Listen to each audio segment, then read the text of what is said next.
Bienvenida a Fuera de Micrófono, Elisa Beni. ¿Cómo estás? ¿Qué tal? Muy a gusto. Pues mira, muy bien, aquí con tu libro, que me parece un ensayo interesante sobre todo lo que está pasando, ¿no? Pero hay una sensación también de, que tú lo dices, la degradación, nos acercamos al precipicio. ¿Eres pesimista o no eres pesimista? A ver, yo, precisamente porque soy optimista, intento que contando lo que está pasando podamos enmendarlo, ¿no? Mi tesis en el libro es que a partir del año 2000, de 2000 en adelante y sobre todo a partir de 2011, se ha ido produciendo una paulatina degradación de las instituciones y que estamos ahora en un punto que estamos pisando líneas que no habíamos pisado nunca. Entonces, eso es preocupante para la democracia. Las democracias ahora no se acaban porque haya golpes de Estado ni porque haya violencia. Las democracias acaban como sin sentirlo, como en un suspiro, como cuando todo lo que debía de ser contrapoder se acaba, ¿no? Entonces, bueno, si me he molestado en escribir 400 páginas contando cuáles creo que son los problemas, es porque creo que todavía estamos a tiempo de revertir alguna de esas cosas, ¿no? Que es lo que yo le pido a los políticos, es que reviertan los mecanismos democráticos que hemos ido gripando en este tiempo. Tú tienes una larga trayectoria y curiosamente en tu biografía aparece un dato que llama siempre la atención, ¿no? Pues que con 23 años fuiste directora del Faro de Ceuta, ¿no? ¿Cómo fuiste a parar ahí? Porque claro, yo lo he pensado, digo, en esa edad que estuviste ahí de práctica, fuiste a Ceuta. No, yo estaba... Si lo quieres contar, porque... Sí, no, yo estaba en Diario 16 que me había traído Pedro J. Y entonces, bueno, pues por cuestiones personales... mi entonces novio iba a ir a Ceuta y entonces yo, bueno, pues me moví a ver si me podía ir allí. Quiero decirme que Ceuta y Madrid estaban muy lejos. Y estas cosas del amor de las chicas debe ser.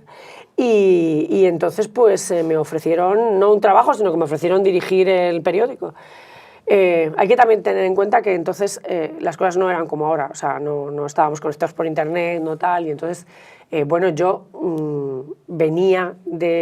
era licenciada, con bastante éxito, y luego yo había estado haciendo prácticas desde que empecé la carrera, siempre en medios nacionales, y eso para un sitio, digamos, pequeño, como podía ser entonces Ceuta, pues ya era un revulsivo. Se trataba, por ejemplo, de informatizar el periódico, en fin, de hacer cosas que lo modernizaran, ¿no? Y en ese sentido, pues quizá alguien joven era mejor, ¿no? Yo tuve que pelearme con redactores jefes que no querían soltar el tipógrafo de sus manos, ¿no? Entonces quiero decir que probablemente esa batalla era más fácil darla si eras joven, ¿no? Y si tenías una perspectiva clara de cómo era el futuro de la profesión. Ya. La profesión ha cambiado mucho, ¿no? Y sobre todo, bueno, pues esa etapa tuya en el Faro de Ceuta ahora, pero ha cambiado para bien o para mal, porque aparte de los cambios tecnológicos, en la profesión no sé si ha habido... si hay tanto enfrentamiento como siempre lo ha habido. ¿Tú crees que estamos en una etapa más dura que...? Mira, yo hablo de eso en el libro porque... estás en un lado, estás en el otro... Yo hablo de eso en el libro porque es interesante saber cuándo los medios de comunicación dejaron de ser, bueno, con sus líneas editoriales, pero pasaron a ser, digamos, adversarios encendidos, ¿no? Y yo creo que eso sucede a partir del 11M, o sea, a partir de los atentados del 11 de marzo y de ese momento en el que hay unos medios que asumen, digamos, la vía judicial que se estaba llevando a cabo, etcétera, y hay otros que asumen unas teorías conspirativas que nada tenían que ver con lo que pasaba dentro del sumario, del procedimiento. Y en ese momento yo es la primera vez que veo que los periodistas, no solamente los medios, que podían ser medios, digamos, rivales y que competían, sino que los periodistas se pusieron camisetas de los medios, lo cual ya parecía un poco absurdo, porque yo he trabajado en medios muy diversos. O sea, yo he trabajado en medios muy conservadores y he trabajado en prensa, es decir, he trabajado en medios muy diversos. Entonces, ese ponerse las camisetas de los periodistas no se ve hasta entonces. Y ahora mismo hay periodistas con camiseta. Yo creo que esa es una de las líneas que cuando se cruza se cruza inadvertidamente y después es muy difícil volver atrás. Y creo que se produce en ese momento. Y ahora mismo pues asistimos a esa apuesta de camisetas, ojo, incluso de los profesionales. Los profesionales no tendrían por qué tener una línea editorial, que decir, pues puedes trabajar en un medio y luego en otro, tú eres un profesional. Pues eso yo creo que arranca con el problema del 11 de marzo. Oye, ¿duele que te llamen traidora o que te llamen facha una persona que lleva una trayectoria, no? Pues mira, la verdad es que no. Quiero decir... Te lo tomas con... A ver, hay que estar por encima de ciertas cosas, o sea, tienes que saber estar por encima de ciertas cosas. Ante todo, yo quiero ser honesta y leal conmigo misma. Yo lo digo así, y por lo tanto es que duermo como Blas. O sea, sí te lo digo. O sea, yo duermo 8 horas del tirón sin tomar nada y a mí esto me parece estupendo. Entonces, a ver, las redes sociales también nos traen el eco de cosas que no nos debería de llegar normalmente. Una vez me decía un amigo sobre esto de las campañas de Twitter y tal, me decía, es seguro que entre esa gente que te lanza invectivas y tal, hay gente con la que tú en una barra de bar no hablarías nunca, es decir, con la que nunca tendrías una conversación. Entonces, ¿por qué ¿por qué te va a preocupar lo que esa gente piense o lo que te digan o la conversación que quieran mantener? Entonces, bueno, efectivamente, las opiniones son libres, hay libertad de expresión, pero no todas las opiniones tienen el mismo valor. A mí me importan las opiniones de las personas a las que yo concedo un valor profesional, un valor personal, un valor valga la redundancia, de sus propios valores. Eso sí me importa. Pero verás que la gente que me conoce y que ha trabajado conmigo, hay ciertas cosas que no dice, porque saben que es mentira. Por ejemplo, esta cosa que puso en circulación Óscar López, porque el que dio origen al bulo de que yo he cambiado de forma de pensar, o bien que yo no apoyo al gobierno por dinero, es decir, porque estoy haciendo un programa en Telemadrid, como hago tantos, ese bulo lo pone en circulación Óscar López, Óscar López. Óscar Puente, ¿no? Óscar Puente, efectivamente. Eso te iba a preguntar luego si quieres hablamos de ese tema. Porque... Óscar Puente, sí. Y entonces, bueno, pues, ¿qué quieres? O sea, es evidente que intentan hacerte daño en lo que más te puede doler. O sea, ¿qué es lo que más te puede doler? A una persona que es honesta y que jamás ha hecho las cosas por dinero. Pues que te llamen vendido, ¿no? Pues bueno, pues ya está, hay que asumirlo así. Que va a haber gente que le va a seguir la corriente, creo que muchos de ellos bots, porque a saber cuántos bots tiene Moncloa por ahí funcionando en las redes, yo no lo sé. Pues bueno, pues ya está, ¿no? Pero creo que la tarea del periodista es controlar el poder, entonces pues este poder patalea mucho y da muchas patadas, pero hay que controlarlo igual. ¿Antes te llamaron vendida al PSOE alguna vez? Cuando no eras tan crítica... Bueno, también me insultaban bastante, ¿vale? O sea, quiero decir... y además es curioso, y esto es una cosa que hay que decir, es decir, los insultos son muy parecidos. Los insultos de los ultras de un lado y de otro son muy parecidos. Tienen que ver, por ejemplo, en el caso de las mujeres con físicamente como eres, entonces pues te llaman gorda, vieja, menopáusica, enloquecida, te ponen un meme de una señora con gatos, en fin, esto lo he recibido de ambos extremos, ¿no? Y por eso, pues ya al final es que, no te voy a decir que te da risa, porque a nadie le gusta que le estén insultando, pero desde luego me resbala bastante, es decir, yo, si esto lo ve alguien de los que se dedican a insultarme, o sea, en fin, es esfuerzo vano, no me hace mella. Cuando hablas de los ataques a la justicia, claro, no son solamente a la gente puede discrepar sobre sentencias y tal, pero es que a ti, ¿qué te parece que tú que conoces ese mundo muy bien, ¿no? ¿Qué te parece que un ministro de Justicia llegue a llamar prevaricador a un juez que está investigando, en este caso, a la esposa del presidente? A ver, hemos pasado, ahí sí que es verdad, lo cuento también en el libro, ¿no? Es el ministro de Justicia, se entiende que es el que defiende ¿no? a la Yo al principio me costaba pensar, de verdad, porque tengo mi parte de, no es ingenuidad, sino de creer que la gente tampoco se puede pasar tanto.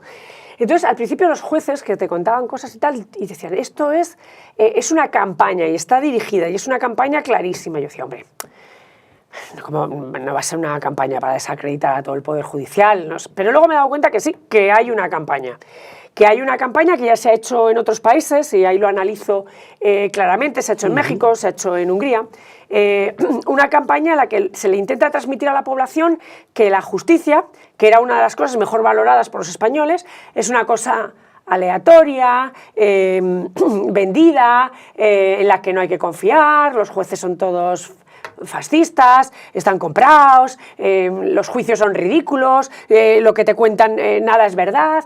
Y entonces, claro, ya he tenido que pensar que sí, que es una campaña con todas las de la ley. En el sentido de que una vez que se haya convencido, y esto es lo que pasó, por ejemplo, en Hungría, una vez que tú convenzas, o en México, una vez que convenzas a la población de que el poder judicial está formado, es decir, no sirve para nada, está deslegitimado, no nos podemos fiar de él, entonces tienes todas las armas políticas para intentar cambiarlo a tu medida y hacerlo a tu medida. Y eso, evidentemente, yo creo que está ahí. Ha habido siempre, el poder nunca se ha querido dejar controlar, y la democracia es votar, pero también son los controles democráticos. Ha habido siempre tiras y aflojas, ¿no? Por ejemplo, yo recuerdo en el libro el caso de Marino Barbero cuando tuvo que instruir Filesa, que era la financiación irregular del Partido Socialista de la época. Bueno, a Marino Barbero le hicieron la vida tan imposible que Marino Barbero pidió amparo al Consejo. El Consejo, que estaba formado con una mayoría progresista, no se lo dio, y Marino Barbero, que era magistrado del Tribunal Supremo, colgó la toga y se fue. O sea, le hicieron la vida tan imposible que se fue. Pero ese era un caso concreto en el que el poder intentaba, digamos, salvar sus castañas en la corrupción o en los juicios que tenía por delante. Yo creo que lo de ahora va más allá. No se trata solamente de salvar las castañas en los juicios que afectan al poder, que eso también lo intentó Rajoy, ¿eh? Rajoy también. De hecho, la Kitchen es una forma de intentar acabar con las investigaciones. No solamente es eso, sino que es deslegitimar totalmente al Poder Judicial, hacer que la población piense que no tienen ninguna legitimidad para controlar a la población. Eso se nota mucho cuando Óscar Puente, de nuevo Óscar Puente, dice cosas como: ¿por qué estos señores a los que no ha elegido nadie van a controlar a los electos, a los que somos electos y tal y cual? Pues hombre, pues sí, porque la democracia es así, porque la democracia te tiene, o sea, eso de que el pueblo lo puede todo, de que si lo que tú haces el pueblo te lo aplaude, entonces está bien y no es delito, eso no es propio de una democracia liberal, eso es propio de un régimen bananero, y entonces cuando oyes decir esas cosas, pues entonces te empiezas a preocupar. Yo me preocupo. Sí, el vale todo, pero realmente la sociedad española está adormecida porque son muchas las cosas que están pasando. Hay situaciones que son claramente, bueno, hace un tiempo ha habido pues, el juicio, ¿no?, contra Ábalos. Es decir, ¿por qué la gente no se moviliza? Los sindicatos están subvencionados, no dicen nada, la gente no sale a la calle. Eso lo cuentas muy bien también en el libro, ¿no? Que al final, si tú no te mueves, eso sigue adelante, ¿no? Claro, por eso le he dedicado el libro a los demócratas leales. Porque me parece que es importante que sepamos que la democracia no es una cosa que esté dada para siempre y que tenemos que cuidarla, cada uno dentro del ámbito que le corresponde. A los periodistas nos corresponde, como este periódico ha hecho en reiteradas ocasiones, controlar al poder y denunciar los excesos del poder. Pero al ciudadano también le compete el no refrendar con su voto lo que no es aceptable. Es decir, ¿por qué la democracia es un régimen de opinión pública informada? Pues hombre, porque la gente tiene que estar informada para premiar al que lo hace bien y castigar al que lo ha hecho mal. Si tenemos como grupos de hooligans que son incapaces de mover su voto, porque si lo hacen los míos está bien hecho, entonces estamos degradando la democracia. La democracia exige que el votante, pues me da igual, si no vota a otro, que deje de votar, o que, en fin, o que se vote a otro, que tampoco pasa nada. Si eso se gripa, si ese mecanismo se gripa, la democracia pierde toda la calidad. Es decir, si solamente votamos señores para que estén allí y hagan lo que les dé la gana, como si votáramos césares, ¿vale? Y entonces el César, el tiempo que yo le voto, hace lo que quiere. Eso no es una democracia liberal. Tampoco es una democracia liberal, y es una cosa que Sánchez ha hecho varias veces, acudir a las elecciones con un programa y después incumplirlo a las 2 semanas. Pongo por caso claro, y ahí lo cuento, pongo por caso claro el tema de los independentistas.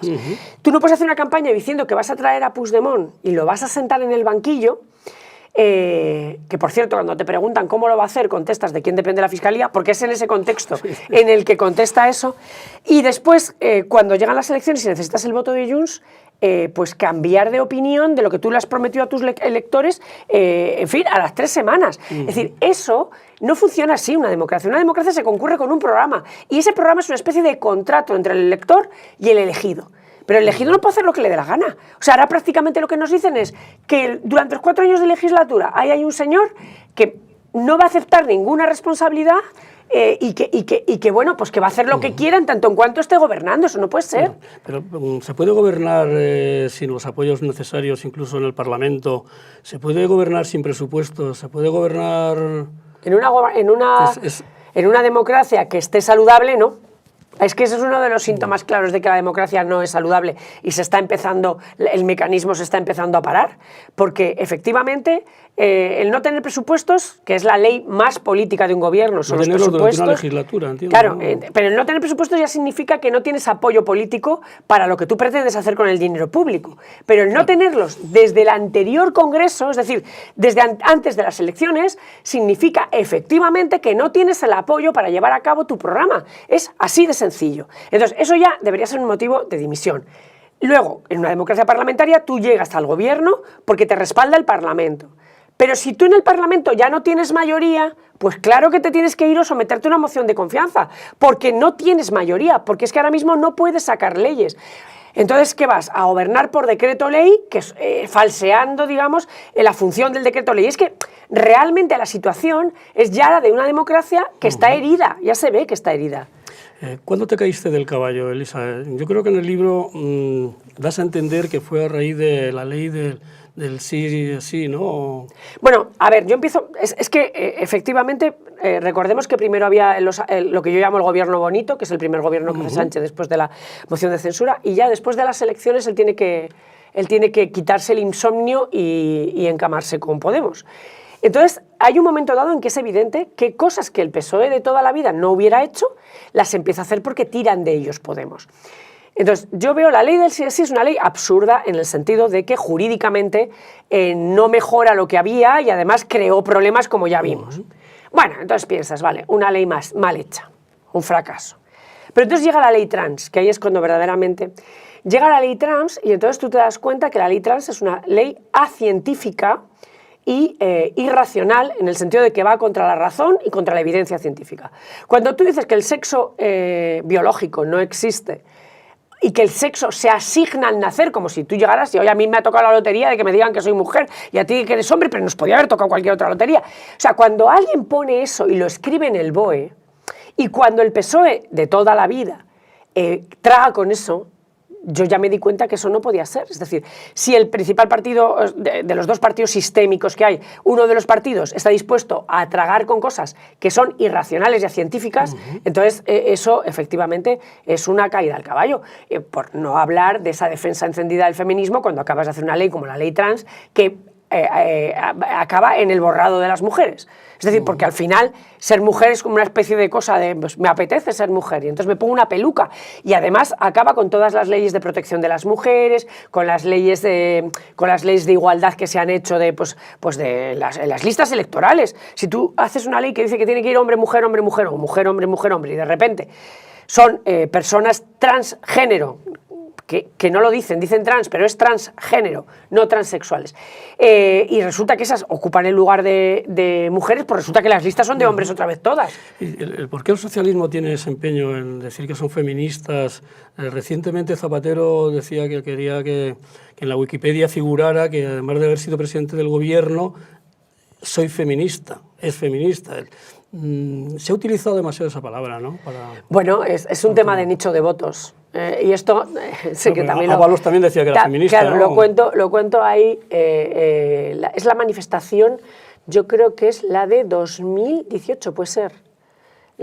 Hay una gran manifestación en la que se hace en todos los sitios de España, aquí en Madrid fue inmensa. El 8 de marzo, sí, aquella las periodistas también paramos, yo me acuerdo que yo llevé la pancarta de las periodistas y aquello fue absolutamente masivo. Yo creo que es cuando se dieron cuenta que el feminismo y el voto de las mujeres era un nicho muy importante, somos más de la mitad de la población, que era un nicho muy importante. En aquella manifestación había abuelas, madres, hijas, en fin, estaban muchas generaciones. Ahí es cuando Podemos deja de llamarse Podemos y pasa a llamarse Unidas Podemos.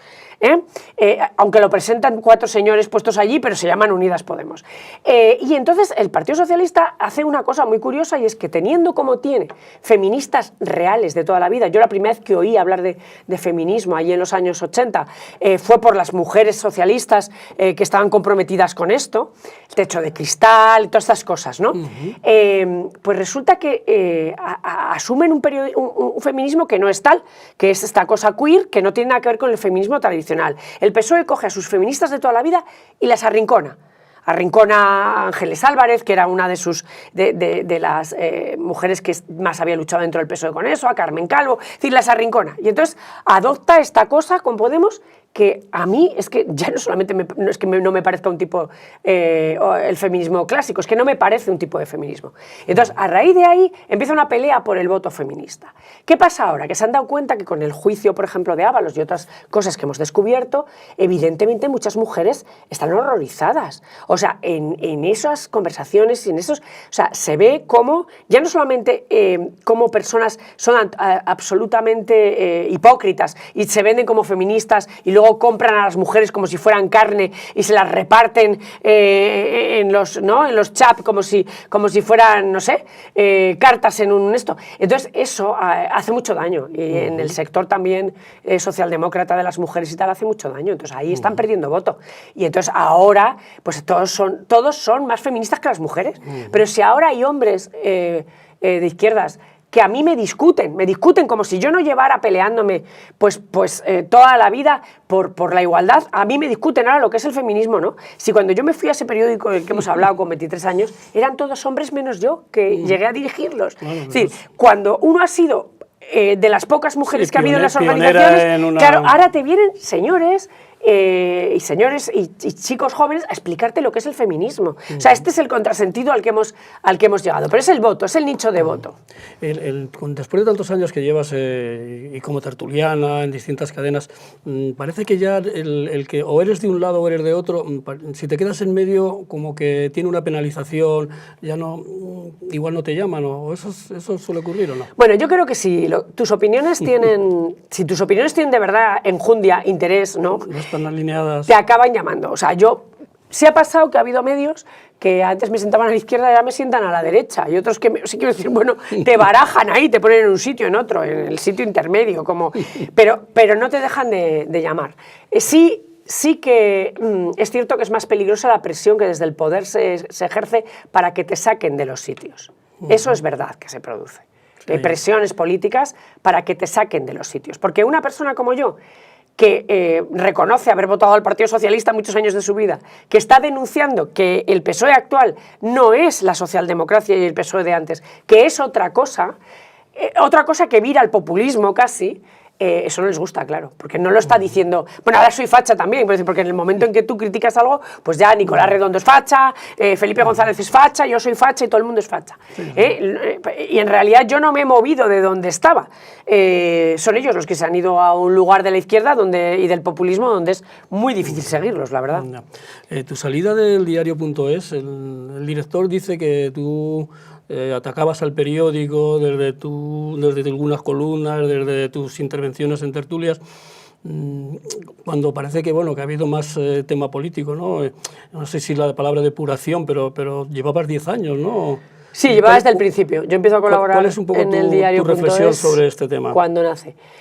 A ver, yo no tengo ninguna conciencia de haber metido con el periódico. Yo sí tengo conciencia de haber contestado tweets o haber apuntillado tweets de cosas que a mí me parecía que no estaban bien tituladas, no estaban bien expuestas. Y en concreto el problema viene con el tema de los magistrados del Tribunal Supremo que habían juzgado al fiscal general del Estado. Y creo que el tema del fiscal general del Estado es un tema que ahí marca un poco la cuestión, porque el periódico estaba absolutamente volcado en la inocencia y yo siempre he tenido la conciencia de que Álvaro García Ortiz no hizo lo que debía. O sea, yo eso se lo dije a él. Antes de que lo imputaran se lo dije. Entonces, cuando se produce esa especie de señalamiento de los magistrados del Supremo porque han ido a dar una conferencia, y fíjate tú que en la conferencia han hecho un chascarrillo, me tengo que ir a poner la sentencia, y entonces se monta la de Dios es Cristo para ir contra ellos, pues hombre, yo contesté a un tuit diciendo, pero vamos a ver, estos señores han ido a dar una conferencia y no hay nada ahí que les invalide como tal, y entonces eso parece ser que sentó muy mal. Pues yo, ¿qué quieres que te diga? Yo nunca voy a dejar de decir y de argumentar lo que yo creo que hay que decir y que argumentar. Eso es así. Peramato ha tenido alguna intervención que también puede ser polémica. Yo no sé si la sucesora de Álvaro Ortiz es la más adecuada para llevarla. En realidad, general, o son un grupo muy... Hay quien ha llegado a decir que por Pedro Mato, en lugar de Peramato, ¿no? Por Pedro Mato. No quiero... son como un núcleo que procede de la Unión Progresista de Fiscales y es un núcleo muy próximo. Entonces, a mí me parece que se ha visto muy pocas veces que la fiscal general no quiere avisarle al fiscal jefe anticorrupción en un asunto que le ha llevado pues una petición de penas o de atenuantes, es decir, una calificación final en juicio, se ha visto pocas veces. Eso yo no lo he visto muchas veces. En instrucción, se ha jugado mucho en la instrucción, pues bueno, tal, pero retiro la acusación, que también se ha hecho, porque en muchos de los casos no acusa la Fiscalía. En el libro dedico un capítulo entero a explicar cuál es el problema del diseño de la Fiscalía, porque hay ciertos problemas de diseño, qué fiscales, a pesar de eso, qué fiscales han logrado, digamos, hacerlo bien, relativamente bien, a pesar de que todos los gobiernos intentan apretar, y también cómo se ha ido degradando esto. Entonces, a mí me parece que el objetivo de Bolaños de entregarle a esta Fiscalía la instrucción es un claro diseño para intentar hacer que el monopolio de la acusación penal lo tenga el Poder Ejecutivo. Es decir, que el Ejecutivo pueda, a través de la Fiscalía, decidir a quién se acusa y a quién no, porque recordemos que quería acabar prácticamente con la acusación popular o restringirla mucho. Entonces, estos diseños, que son unos diseños que a lo mejor vendidos por separado no parecen, pero cuando los pones juntos te das cuenta que es un intento clarísimo de controlar quién puede sentar en un banquillo y quién no a los ciudadanos, y que eso lo haga el gobierno, que el gobierno tenga la potestad de decir a los míos les retiro la acusación, pero a los que no son míos les acuso, eso, en fin, destruye cualquier democracia, ¿no? Y eso es lo que se intentaba, y por cierto, yo sé que a la gente le va a resultar raro, pero todavía hay que agradecerle a Junts per Catalunya que no votara esas leyes, porque simplemente fue la negativa de Junts es la que ha hecho que todo ese plan quedará aparcado. Y además yo tengo la información de que no lo van a aprobar. Es decir, que esas leyes no van a pasar adelante. Entonces, en ese sentido, pues mira, yo les estoy agradecida, porque eso era ya casi, no ya estar al borde del precipicio, sino caer bastante por el precipicio. Dividir a los jueces entre progresistas y conservadores es simplificar mucho, realmente es así, porque da la sensación de que estamos en dos bandos, ¿no? A ver, yo...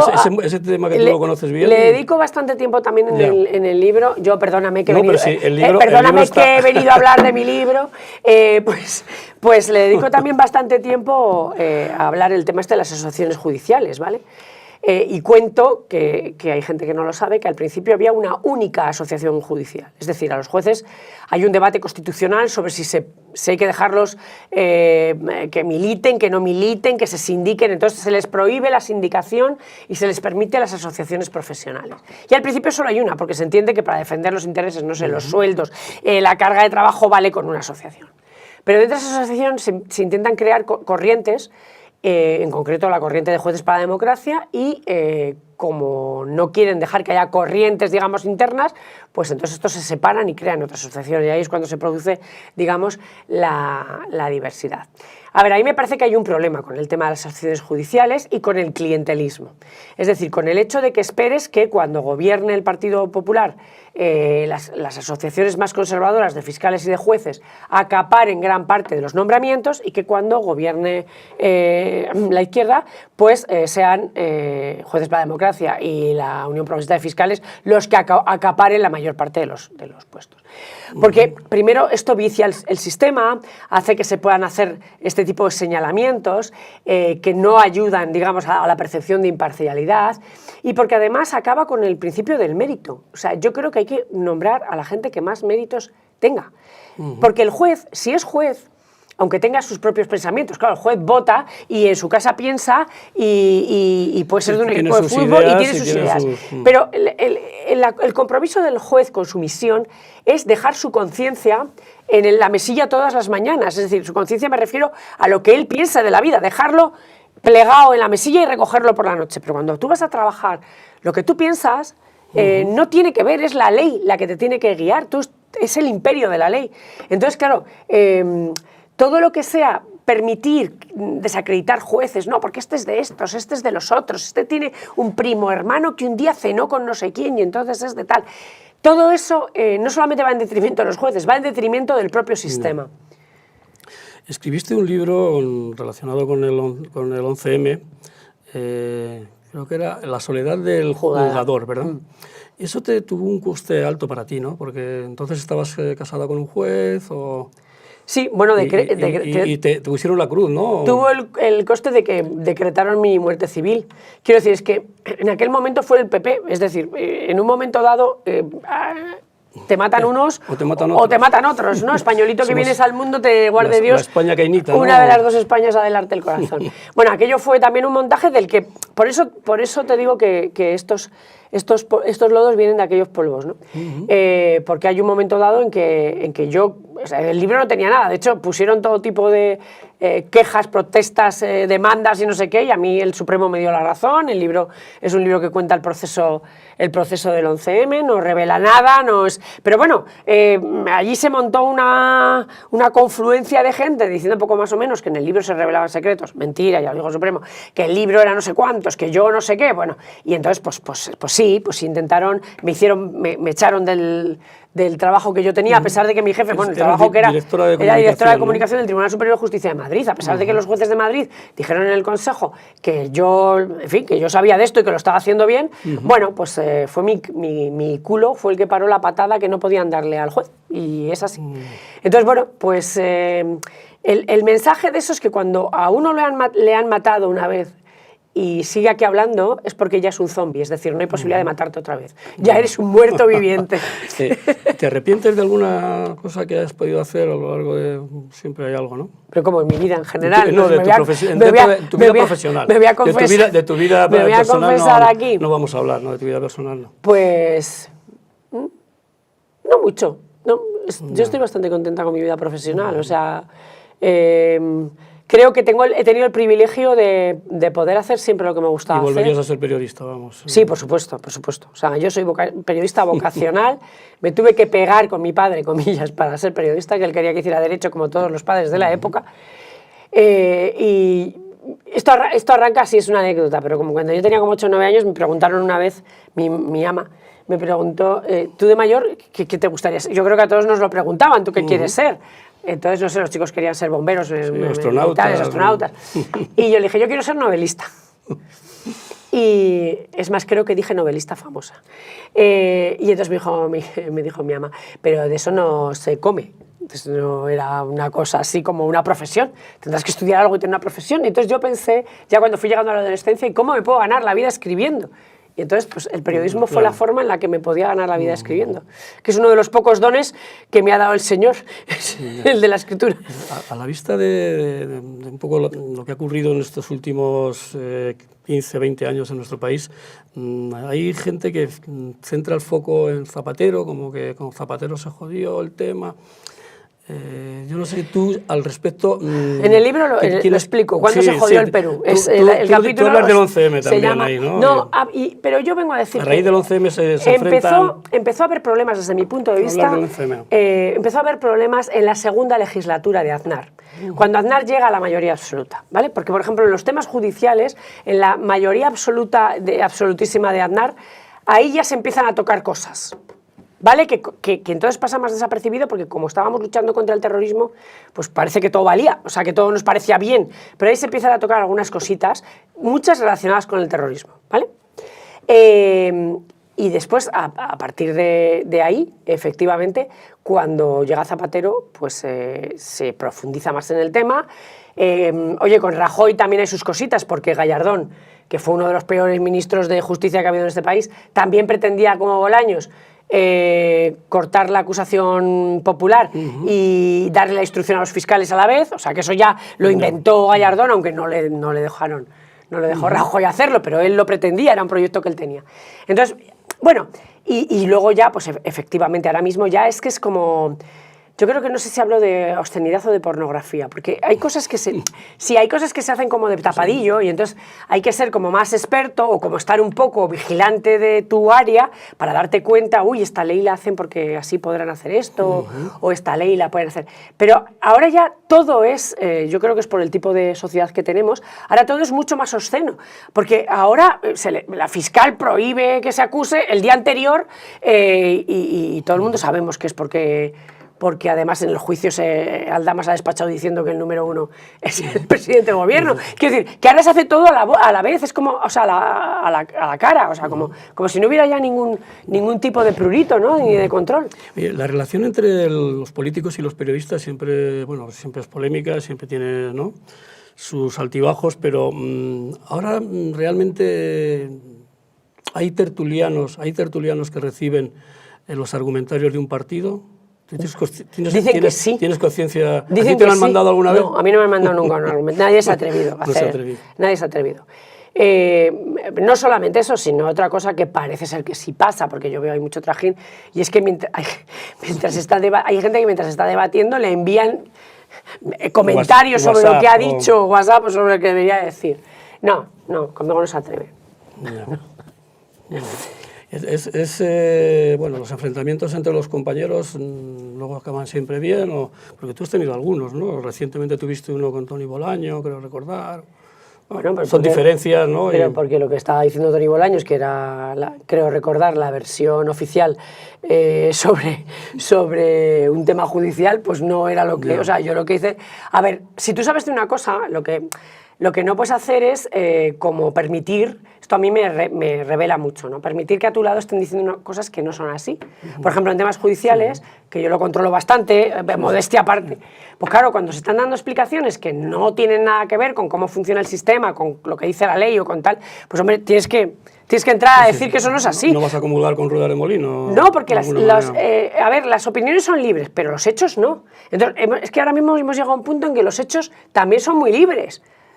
¿No? Los hechos también se adornan, se salta sobre ellos, se crean relatos que son casi ficcionales. Entonces, bueno, yo eso lo llevo muy mal, la verdad. Ya. En las tertulias se habla mucho de lo que ha dicho un político, lo que le ha contestado el otro. Hay mucha política, ¿no? Pero a veces no se profundiza, es una opinión, a ver, no sé si estar de acuerdo, en temas, por ejemplo, tan importantes como puede ser la vivienda para los jóvenes, el problema ahora mismo de la huelga de los médicos. Quizás se habla menos, no lo sé. Sí se habla también. Lo que pasa es que en los medios y sobre todo en la televisión pesa mucho el minuto a minuto. Ya. Quiero decir que no es solamente que se sepa el índice de audiencia, sino que los directivos tienen el minuto a minuto. Es decir, se sabe quién cuando habla sube la audiencia y quién la baja. Se sabe qué temas dan audiencia y en qué temas ves que se baja la audiencia. Eso se sabe. Por ejemplo, pasó en un momento dado con el tema del procés. Hay un momento dado en que se empieza a hablar menos del procés porque se caía la audiencia de todas las televisiones, la gente estaba hasta el gorro de lo de Cataluña. Entonces, bueno, pues claro, en la televisión cuando ven que un tema pues baja la audiencia o qué tal, pues dejan de tocarlo. Pero realmente es que, además, también están los medios, tú sabes que están los medios fríos, los medios más cálidos. Hay medios en los que es muy difícil hacer conversaciones complejas. Bueno, la tele es muy difícil para la conversación compleja, la argumentación compleja. La radio da más capacidad, ¿no?, de hacerlo, y desde luego cuando escribes un artículo, cuando escribes un libro tienes mucha más capacidad de argumentación para hacerla, digamos, más seria y más tal que cuando es un medio como la tele, que ¿sabes? Enseguida se ponen muy nerviosos. Si llevas más de 40 segundos hablando, claro, entonces a veces exponer ideas complejas se convierte en un mundo, ¿no? Y ya para ir terminando, ¿cómo matan a mordiscos nuestra democracia? ¿Quién va a ser el que la va a matar? Si es que la van a matar. Espero que nadie. Hay un capítulo que arranca diciendo que si la democracia fuera un juego, es un juego al que nos gustaría seguir jugando eternamente y que siguieran jugando también pues otras generaciones. Entonces, el que alguien quiera llevarse la pelota y dejarnos sin jugar es algo contra lo que debemos de pelear todos. Yo tengo esperanza, no es tan fácil. Fíjate que hasta en Hungría ha sido una misma persona perteneciente al partido de Orbán el que ha dado el paso, ¿no?, de deshacer eso. Quizás hecho a faltar más valentía dentro de las filas, por ejemplo, del Partido Socialista. Yo te lo preguntaba porque aquí pues, bueno, un veterano de la profesión, con 90 y tantos años, Luis María Ansón, decía que había situaciones, cosas que le recordaban lo que ocurrió previo a la Guerra Civil, ¿no? En los años previos. Yo creo que quizás sea un poco exagerado, ¿no? Bueno, yo creo que se está exagerando muchas cosas. O sea, ahora se habla, por ejemplo, de violencia y violencia. Insisto, hicimos una transición que estuvo bañada en sangre. Es decir, en la transición española había violencia política. Es decir, había gente que mataba y que ponía bombas y hacía cosas así. Y como pueblo fuimos capaces de, en fin, aguantar el tirón de todos los que querían imponer sus ideas mediante la violencia y seguir adelante. Y en este país ETA ha estado matando políticos, ha estado matando jueces y hemos sido capaces como sociedad de seguir adelante en democracia. Entonces yo creo mucho en la resiliencia de los españoles. Yo creo que aunque sea un producto de marketing político el querernos enfrentar, y en algunos casos pueden conseguirlo, creo que hay un grueso de personas, de demócratas leales, que creen que la democracia es más importante que quien gobierne y que saben que en una democracia unas veces gobiernan unos y otras veces gobiernan otros, pero lo que nos debe importar es la capacidad de que puedan seguir gobernando unas veces unos y otras veces otros. Ya para ir terminando, me quedan la gana de hacerte una pregunta. ¿Tú crees que Sánchez realmente es un peligro para la democracia? Hace falta que sí, yo creo que sí que lo es, sí. Y además creo que el problema no es el Partido Socialista así como partido, es decir, en toda democracia tiene que haber un gran partido, digamos, conservador, liberal, etcétera, y un partido socialdemócrata, de centro-izquierda y tal, porque si no, no funciona el juego. Pero es que yo sí creo que Sánchez es el que ha gripado al Partido Socialista de toda la vida, sí que creo que su personalidad es tóxica y sí que creo que es el problema principal, Sánchez, ahora mismo. Pero él quiere seguir hasta incluso presentarse de nuevo después del 27. Por querer. No tira la toalla, ¿no? Por querer, pero eso también va con su estructura de personalidad. Por eso yo creo que los ciudadanos sabrán valorar qué es lo que se ha hecho bien y qué es lo que se ha hecho mal, por qué camino vamos bien como sociedad y por qué camino vamos mal. Es así. Pues muchas gracias, Elisa, que ha sido un placer charlar contigo y que el libro pues vaya, supongo que irá bien, pero... El libro es bueno, tú dilo. El libro, sí, yo lo he leído y es bueno. El libro es bueno, pues ya está, el libro es bueno. Ahí está todo explicado. Muy bien, muchas gracias a ti, ¿eh?